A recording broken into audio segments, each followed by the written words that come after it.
പ്രിയപ്പെട്ട സഹോദരങ്ങളെ, ഇന്ന് നമ്മൾ വളരെ വ്യത്യസ്തമായൊരു തിരുവചന ഭാഗത്തിലേക്കാണ് നാം വന്നിരിക്കുക. പരിശുദ്ധാത്മാവ് നമ്മളോടൊന്ന് ഒരുപാട് സംസാരിക്കാൻ പോവുക. അവിടെ തീവ്രമായിട്ട് നമുക്ക് ആഗ്രഹിക്കുകയും പ്രാർത്ഥിക്കുകയും ചെയ്യാം. ശരിക്കും നമുക്ക് ഹൃദയത്തെ ഒരുക്കി വെച്ചുകൊണ്ട് ഇന്നത്തെ വചനം കേൾക്കാം. ദാനിയേലിൻ്റെ പുസ്തകം 12-ാം അധ്യായം. ദാനിയേലിൻ്റെ പുസ്തകം 12-ാം അധ്യായം 8 മുതൽ 13 വരെയുള്ള തിരുവചനം. ഞാൻ കേട്ടെങ്കിലും എനിക്ക് മനസ്സിലായില്ല. അതുകൊണ്ട് ഞാൻ ചോദിച്ചു, പ്രഭു, ഇതിൻ്റെ എല്ലാം പൊരുൾ എന്താണ്? അവൻ പറഞ്ഞു, ദാനിയേലേ, നീ നിൻ്റെ വഴിക്ക് പോവുക. ഈ വചനം അവസാന ദിവസം വരെയും അടച്ച് മുദ്ര വെച്ചതാണ്. അനേകർ തങ്ങളെ തന്നെ ശുദ്ധീകരിക്കുകയും നിർമ്മലരാക്കി വെണ്മയുറ്റവരാക്കുകയും ചെയ്യും. എന്നാൽ ദുഷ്ടർ ദുഷ്ടത പ്രവർത്തിക്കും, അവർ ഗ്രഹിക്കുകയില്ല. ജ്ഞാനികൾ ഗ്രഹിക്കും. നിരന്തര ദഹനബലി നിർത്തലാക്കുന്നതും വിനാശകരമായ മ്ലേച്ഛത പ്രതിഷ്ഠിക്കപ്പെടുന്നതുമായ സമയം മുതൽ 1290 ദിവസം ഉണ്ടാകും. 1335 ദിവസം ഉറച്ചു നിൽക്കുന്നവൻ ഭാഗ്യവാൻ. എന്നാൽ നീ പോയി വിശ്രമിക്കുക. അവസാന ദിവസം നീ നിൻ്റെ അവകാശം സ്വീകരിക്കുവാൻ എഴുന്നേൽക്കും. പ്രിയപ്പെട്ട സഹോദരങ്ങളെ, ഈ വചനം നമ്മൾ ധ്യാനിക്കുമ്പോൾ സഭ എപ്രകാരമാണ് ഈ വചനങ്ങളെ വ്യാഖ്യാനിക്കുന്നതെന്ന് ആദ്യം തന്നെ നമ്മൾ അറിഞ്ഞിരിക്കണം. അല്ലെങ്കിൽ നമുക്ക് തെറ്റുപറ്റും.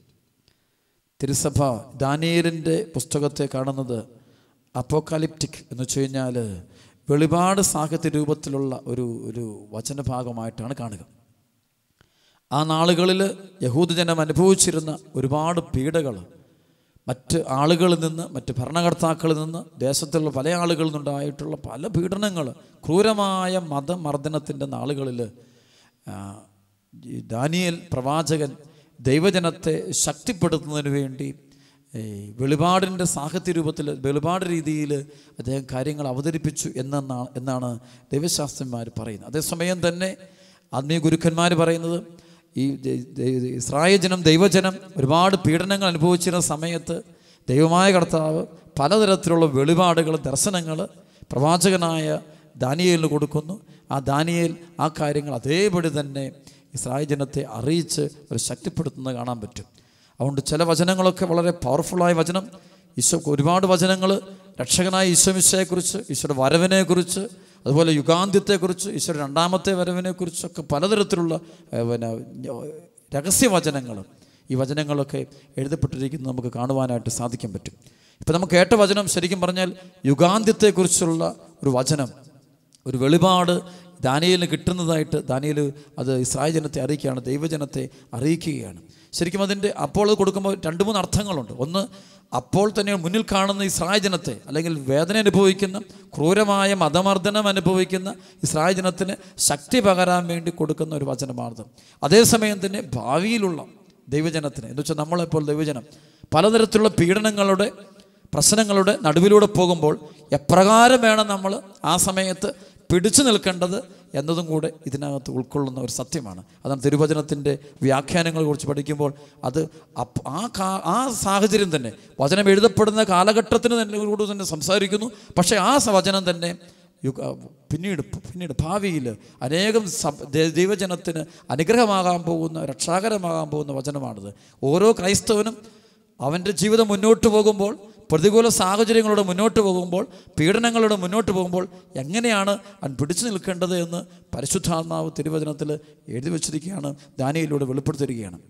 അപ്പോൾ ഇവിടെ വായിക്കുമ്പോൾ കാണാൻ പറ്റും, രക്ഷാകര ചരിത്രത്തിൻ്റെ വെളിച്ചത്തിൽ ലോകചരിത്രത്തെ അപഗ്രഥിക്കുന്ന ഈ ഗ്രന്ഥകർത്താവ് പ്രപഞ്ചത്തിലെ ഓരോ ചലനത്തിലും ദൈവത്തിൻ്റെ കരവും പദ്ധതിയും ദർശിക്കുന്നു. ദൈവജനം പ്രതിസന്ധികൾ തരണം ചെയ്ത് ശാശ്വതമായ നീതിയും സമാധാനവും കൈവരിക്കുമെന്ന് വ്യക്തമാക്കുകയും ചെയ്യുന്നു. ഇതിൻ്റെ ഈ ഒരു ബേസിൽമെൻറ്റ് അടിത്തറന്നുകൊണ്ട് വേണം ഇന്നത്തെ തിരുവചനം നമ്മൾ ധ്യാനിക്കുക. അപ്പോഴാണ് ഈ വചനത്തിൻ്റെ ആഴങ്ങൾ നമുക്ക് ഗ്രഹിക്കാൻ പറ്റുക. ദാനിയേലിൻ്റെ പുസ്തകം 12-ാം അധ്യായത്തിൻ്റെ 8 മുതൽ വായിച്ചു വരുമ്പോൾ അവിടെ കണ്ടുമുട്ടുന്നുണ്ട്, അനേകർ തങ്ങളെ തന്നെ ശുദ്ധീകരിക്കുകയും നിർമ്മലരാക്കി വെണ്മയുറ്റവരാക്കുകയും ചെയ്യും. എന്നാൽ ദുഷ്ടർ ദുഷ്ടത പ്രവർത്തിക്കും, അവർ ഗ്രഹിക്കുകയില്ല. ജ്ഞാനികൾ ഗ്രഹിക്കും. Praise the Lord. ഹല്ലേലൂയ. പ്രിയപ്പെട്ട സഹോദരങ്ങളെ, ഈ തലമുറയിൽ വളരെ സൂക്ഷിക്കേണ്ട കാലഘട്ടമാണ്.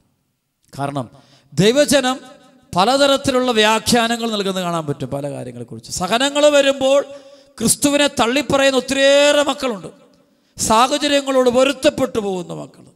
എങ്ങനെയായി പ്രശ്നങ്ങളോട് പൊരുത്തപ്പെടുന്ന ഒത്തിരിയേറെ ഞാൻ കാണാറുണ്ട്. ചില ആളുകളൊക്കെ അവർക്ക് പിടിച്ചു നിൽക്കാൻ പറ്റുന്നില്ല. പ്രതികൂല സാഹചര്യങ്ങൾ വരുമ്പോൾ അവർ ദൈവത്തെ തള്ളിപ്പറഞ്ഞുകൊണ്ട് പോകുന്നത് കാണാൻ പറ്റും. വിശ്വാസം പോലും ഉപേക്ഷിച്ച് പോകുന്നത് കാണാൻ പറ്റും.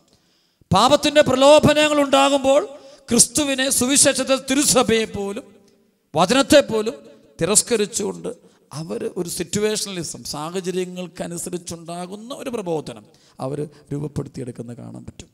പക്ഷെ അത് തെറ്റാണ്. ഇവിടെ ദാനിയേലിനോട് പറയുന്നുണ്ട്, ദാനിയേൽ പറയാണ്, ഞാൻ കേട്ടെങ്കിലും, അതായത് ദൈവദൂതൻ നൽകുന്ന വചനങ്ങൾ, ദർശനങ്ങൾ അത് കേട്ടെങ്കിലും എനിക്ക് മനസ്സിലായില്ല. അതുകൊണ്ട് ഞാൻ ചോദിച്ചു, പ്രഭു ഇതിൻ്റെ എല്ലാം പൊരുളെന്താണ്? അവൻ പറഞ്ഞു, ദാനിയേലേ, നീ നിൻ്റെ വഴിക്ക് പോകുക. ഈ വചനം അവസാന ദിവസം വരെയും അടച്ച് മുദ്ര വെച്ചതാണ്. അനേകർ തങ്ങൾ തന്നെ ശുദ്ധീകരിക്കുകയും നിർമ്മലരാക്കി വെണ്മയുറ്റവരാക്കുകയും ചെയ്യും. ഞാൻ കാണാറുണ്ട്, വചനത്തെ ശുശ്രൂഷയുടെ മേഖല കാണാറുണ്ട്. ചില മക്കൾ വചനം കേട്ട് വചനത്തോട് വിധേയപ്പെട്ട് ജീവിതത്തെ മുഴുവൻ മാനസാന്തരപ്പെടുത്തിയെടുക്കുന്നത് കാണാൻ പറ്റും. അവർ ദൈവവചനത്തിൽ അണുവീട പോലും വ്യതിചലിക്കാതെ ദൈവകൽപ്പനകൾ, പ്രമാണങ്ങൾ അതേപടി പാലിച്ചുകൊണ്ട്, ത്യാഗങ്ങൾ എടുത്തുകൊണ്ട്, സഹനമെടുത്തുകൊണ്ട്, തങ്ങളുടെ ശരീരത്തെ വിശുദ്ധമായ ആലയമാക്കി സൂക്ഷിച്ചുകൊണ്ട്, അതുപോലെ തങ്ങളുടെ ജീവിതത്തെ തന്നെ നിത്യജീവിതത്തെ കേന്ദ്രീകരിച്ചുകൊണ്ട് സ്വർഗോന്മുഖമായിട്ട് ജീവിക്കുന്ന ആളുകളെ കണ്ടുമുട്ടുന്നുണ്ട്. അതേസമയം മറ്റ് ചില ആളുകൾ ഈ വചനങ്ങളൊക്കെ കേട്ടിട്ടും, രക്ഷയുടെ വചനങ്ങൾ കേട്ടിട്ടും, തങ്ങളുടെ സ്വന്തം ഇഷ്ടത്തിൻ്റെ വഴിയിലൂടെ, പാപത്തിൻ്റെ വഴിയിലൂടെ വ്യാപരിക്കുന്ന കാണാൻ പറ്റും. അവരവരുടേതായ വ്യാഖ്യാനങ്ങൾ നൽകിക്കൊണ്ട്, ദൈവവചനത്തിന് അവരുടേതായ വ്യാഖ്യാനങ്ങൾ നൽകിക്കൊണ്ട് അവർ പോകുന്നത് കാണാൻ പറ്റും. പ്രിയപ്പെട്ട ദൈവമക്കളെ, ദാനിയേൽ പ്രവാചകനോട് പരിശുദ്ധാത്മാവ് പറയുക, അത് അനേകർ തങ്ങളെ തന്നെ ശുദ്ധീകരിക്കുകയും നിർമ്മലരാക്കി വെണ്മയുറ്റവരാക്കുകയും ചെയ്യും. എന്നാൽ ദുഷ്ടർ ദുഷ്ടത പ്രവർത്തിച്ചുകൊണ്ടിരിക്കുക. അത് മനസ്സിലാക്കണം. എല്ലാവരും മനസ്സിലാക്കേണ്ട സത്യമാണിത്. ദുഷ്ടർ ദുഷ്ടത പ്രവർത്തിച്ചു കൊണ്ടിരിക്കുക. അക്രമവാസനയ്ക്കനുസരിച്ച് അത് അക്രമം പ്രവർത്തിച്ചുകൊണ്ടിരിക്കുക. വ്യഭിചാരി അവൻ വീണ്ടും വ്യഭിചാരത്തിൻ്റെ വഴികളിലൂടെ കണ്ടുപിടിക്കും. പുതിയ പുതിയ ബന്ധങ്ങൾ തേടിപ്പോകുന്നു.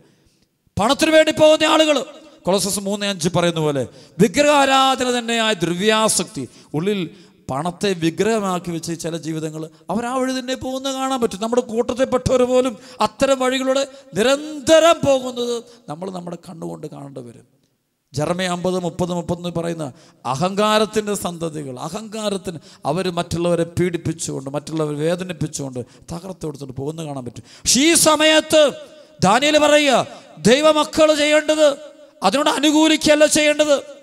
നമ്മുടെ കൂടെ നിൽക്കുന്ന ചില ആളുകൾ പോലും അത്തരത്തിലായി പോകുമ്പോൾ നമ്മൾ പോകേണ്ടത് അങ്ങനെയല്ല. നമ്മൾ നമ്മുടെ വിശ്വാസത്തിൽ ഉറച്ചു നിൽക്കണം. എന്തെല്ലാം പ്രതികൂല സാഹചര്യം വന്നാലും, ആരെല്ലാം വന്നാലും, ക്രിസ്തുവിനോടുള്ള ബന്ധത്തിൽ നിന്ന് അണുവിട പോലും വ്യതിചലിക്കുകയില്ല എന്ന് ദൃഢപ്രതിജ്ഞ എടുക്കണം. പണത്തിനു വേണ്ടി തമ്പുരാനെ തള്ളി പറയരുത്.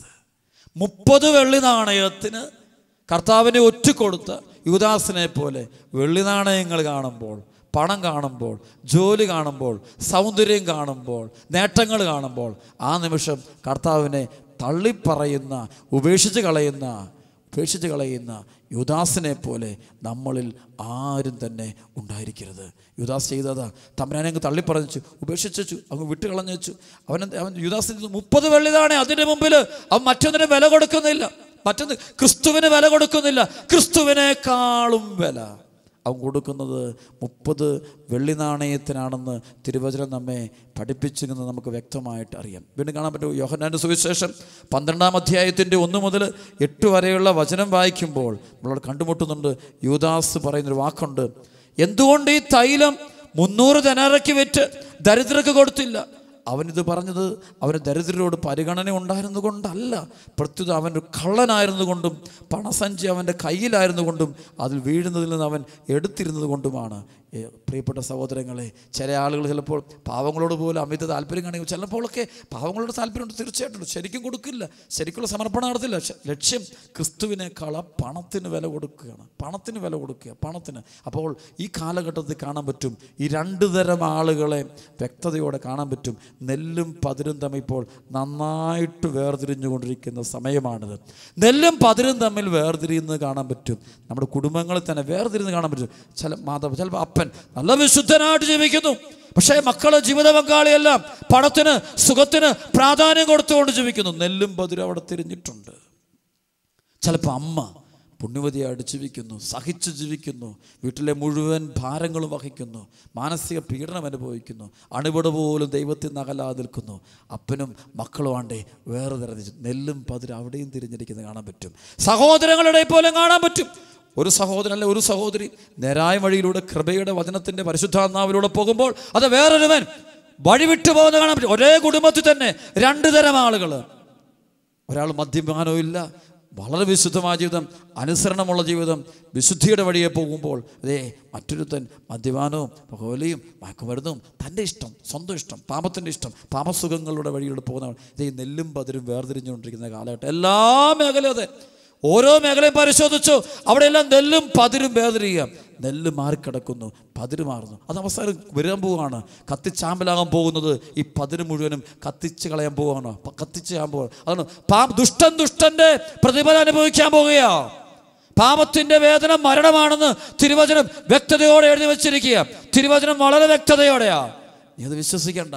സമയമാകുമ്പോൾ നീ അനുഭവം കൊണ്ട് വിശ്വസിക്കേണ്ടി വരും. അനുഭവം കൊണ്ട് വിശ്വസിക്കേണ്ടി വരും. ചിലർക്ക് അനുഭവം കൊണ്ട് അവർക്ക് വിശ്വസിക്കാൻ പറ്റുള്ളൂ.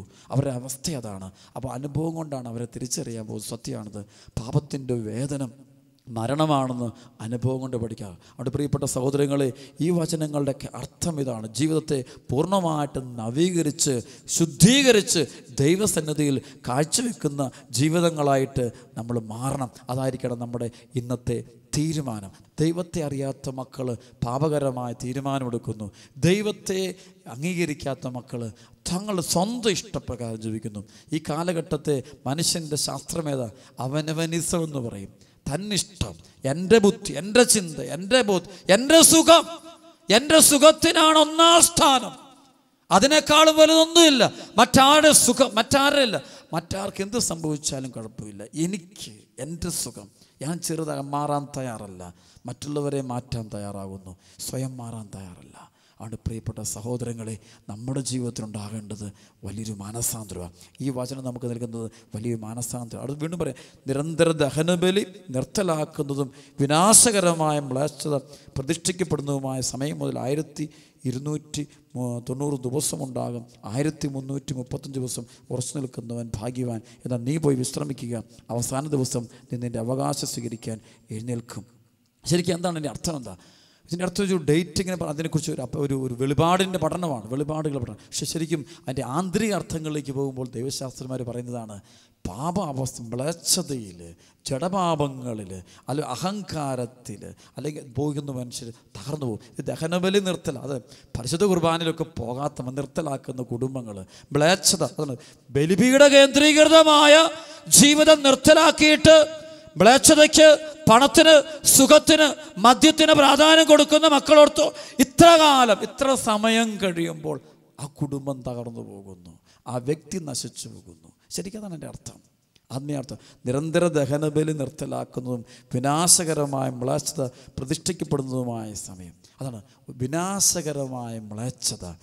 വിഗ്രഹങ്ങളെ പൂജിക്കുന്നത്, സത്യദൈവത്തിന് അകന്നു പോകുന്ന മക്കൾ, പൈശാചിത്യത്തിൽ ആരാധിക്കാൻ പോകുന്ന മക്കൾ, തിന്മയുടെ സ്വാധീനത്തിൽപ്പെടുന്ന മക്കൾ, കോപത്തിനിടപ്പെട്ട മക്കൾ, ഈ ബലി നിർത്തലാക്കുന്ന മക്കൾ, പരിശുദ്ധ കുർബാനയ്ക്ക് പോകില്ല, ഞായറാഴ്ച വിശുദ്ധ കുർബാനയുടെ ജീവിതം നയിക്കാത്ത മക്കൾ, ലൗകികമായ മോഹങ്ങൾക്ക് അടിമപ്പെട്ടു പോകുന്ന മക്കൾ, പണത്തെ ദൈവമാക്കുന്ന മക്കൾ, പേരിനും പെരുമയ്ക്കും വേണ്ടി ജീവിക്കുന്ന മക്കൾ, ചെടികത, ഒരുപാട് തിന്മ, മ്ലേച്ഛത, വഴിവിട്ട സ്വഭാവങ്ങൾ, പാപകരമായ സ്വഭാവങ്ങൾ ജീവിതത്തിലേക്ക് സ്വീകരിക്കുന്ന മക്കൾക്ക് നിലനിൽപ്പുണ്ടാകുകയില്ല എന്ന ദൈവവചനം പറയുന്നത്. അതുകൊണ്ട് പ്രിയപ്പെട്ട മക്കളെ, ബലിപീഠം കേന്ദ്രീകൃതമായ ദഹനബലി നിർത്തലാക്കരുത്. നമ്മുടെ ജീവിതത്തിൽ പരിശുദ്ധ കുർബാനയുടെ ജീവിതത്തിന് നമ്മൾ ഒന്നാം സ്ഥാനം കൊടുക്കണം. ബലിപീഠം കേന്ദ്രീകൃതമായ വിശുദ്ധമായ ജീവിതം. 2, ഈ മ്ലേച്ഛത പ്രതിഷ്ഠിക്കരുത്. ഹൃദയത്തിൽ വ്യക്തി ദൈവങ്ങളുണ്ട്, ചില പ്രേമബന്ധങ്ങൾ ഇത് കാണാൻ പറ്റും. ചില യുവാക്കൾ, യുവതികൾ പലവിധ പാപ കൂട്ടുകെട്ടുകളിൽ പെട്ടുപോകുക. എന്തൊരവസ്ഥയാണ്! മ്ലേച്ഛതയുടെ കൂമ്പാരങ്ങളായിട്ട് മാറുക. പല ജീവിതങ്ങളും തകരാൻ പോവുക. ഇതാണ് ദാനിയേൽ പറയുക, തകരാൻ പോവുക, നിലനിൽപ്പ് നഷ്ടപ്പെടാൻ പോവുക. ആണ് പ്രിയപ്പെട്ട ദൈവമക്കളെ, ഇന്നത്തെ വലിയ വചനം, ആഴമുള്ള വചനം, വെളിപാടിൻ്റെ വചനം, പരിശുദ്ധാത്മാവ് ദാനിയേലിലൂടെ നമ്മളോട് പറയുന്ന വചനം ഹൃദയത്തിൽ സൂക്ഷിക്കാം. അപ്പോൾ ഒന്നാമത് ഓർത്തുള്ള ഈ കാലഘട്ടം ദുഷ്ടനും ശിഷ്ടനും ഒരുമിച്ച് വരാൻ പോവുക. 2 വേർതിരിയാൻ പോവുക. നെല്ലും പതിരും തമ്മിൽ വേർതിരിയും.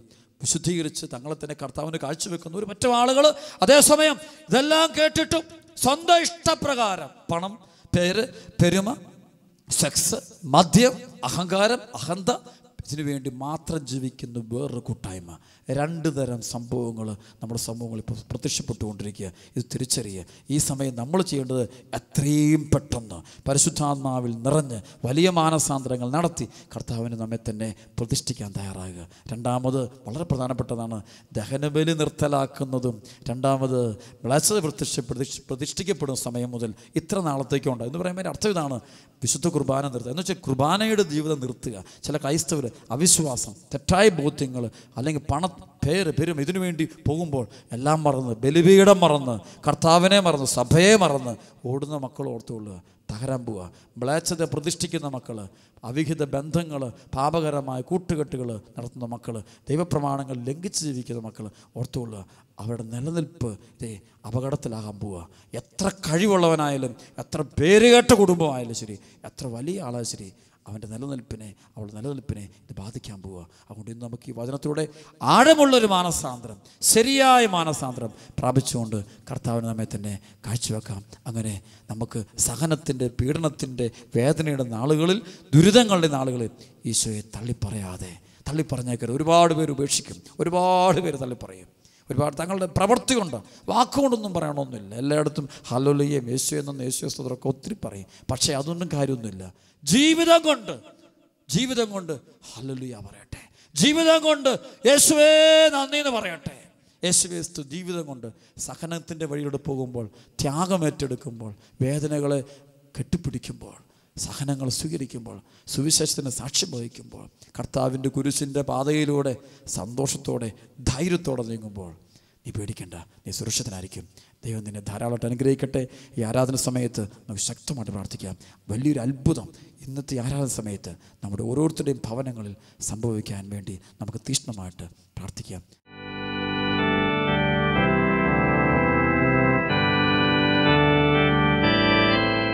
ദൈവപിതാവേ, സ്നേഹതാതനേ, പിതാവേ, അങ്ങേ ഞങ്ങൾ ആരാധിക്കുന്നു.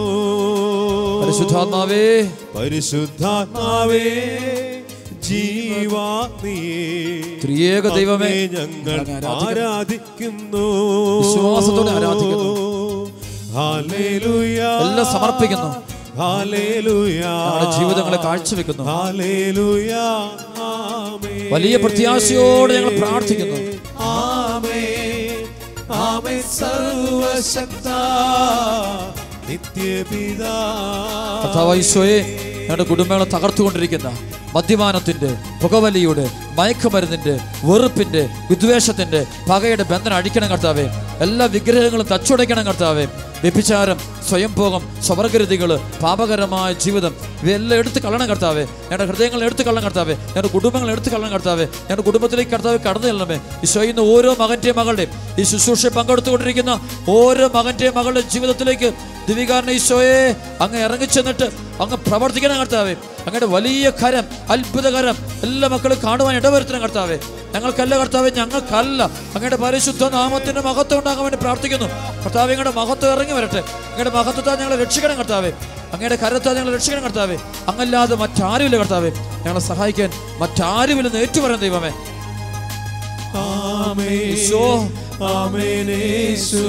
ദൈവമേ,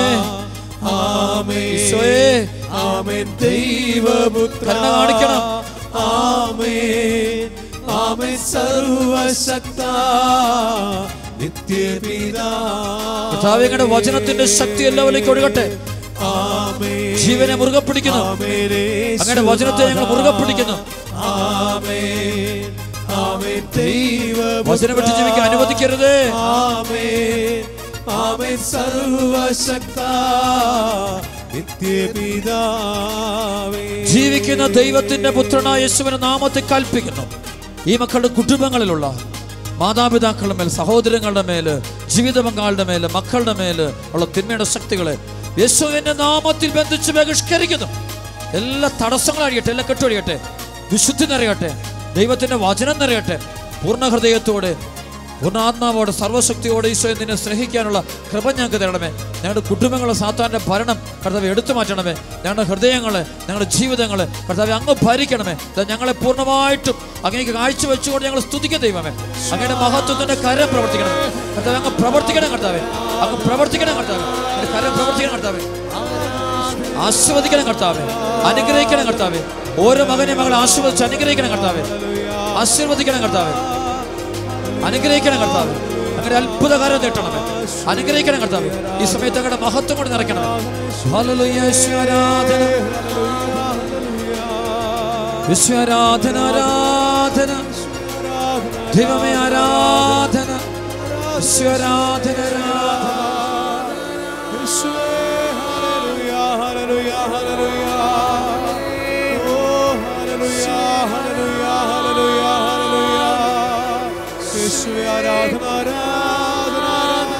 സർവശക്തനെ ആരാധന, ആരാധന, ആരാധന. Hallelujah, hallelujah, hallelujah, hallelujah, hallelujah. യേശുവേ ആരാധന, ആരാധന, ആരാധന, ആരാധന. Hallelujah, hallelujah, hallelujah, hallelujah. പരിശുദ്ധൻ, പരിശുദ്ധൻ, പരിശുദ്ധൻ. Hallelujah, hallelujah, hallelujah, hallelujah, hallelujah. Hallelujah, hallelujah, hallelujah. Hallelujah, hallelujah, hallelujah, hallelujah, hallelujah. Hallelujah, hallelujah, hallelujah, hallelujah. Oh, Yeshua, ആരാധന, ആരാധന.